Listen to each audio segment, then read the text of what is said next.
Aminado si Police Brigadier General Jean Pajardo, hindi sang-ayon ang pamunuan ng PNP sa ginawa ng ilang tauhan mula sa NCRPO at Anti-Cybercrime Unit, partikular ang pagpihit ng CCTV camera sa umano'y scam hub na subject ng kanilang search warrant sa Ermita, Maynila noong October 29. Kung meron man pong allegation na may nagtamper ng evidence, this will not be tolerated po. Paliwanag umano ng mga sangkot na pulis, ayaw lang nilang makitang naghubad matapos patayan ng aircon at elevator sa ikalawa at ikatlong araw ng kanilang operasyon. Nitong November 4, inireklamo ng Century Peak Tower kay DILG Secretary John B. Cremulya at sa Manila RTC Branch 40 ang umano'y ilang operational lapses sa raid ng mga pulis.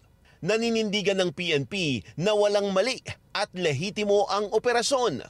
Pero dahil sa mga akusasyon, nagsasagawa na sila ng sariling investigasyon. Pursuant po sa orders na nilabas po ng National Headquarters ay administratively relieved from their current position po si Major General Sidney Hernia as the RD NCRPO at si Major General Ronnie Cariaga, yung director po ng ACG, na pansamantala po na i-relieve po, administratively relieved from their position for 10 days po. Hahalili bilang officer in charge si Brigadier General Reynaldo Tamundong sa NCRPO habang si Police Colonel Bina Guzman naman sa Anti-Cybercrime Group.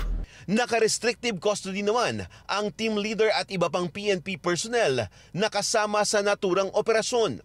Paglilinaw ng general, hindi ito parusa sa mga senior officers, kundi para lamang makapagbigay ng patas na pagsasagawa ng investigasyon at hindi nila ito maimpluwensyahan.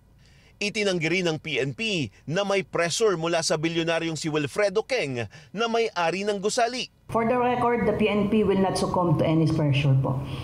Ang PNP leadership po decided to relieve administratively the two senior officers, particularly the RD and CRPO and Director ACG, again to give way to an impartial investigation. We owe it to the people because a lot of accusation and allegation were propagated in different forums.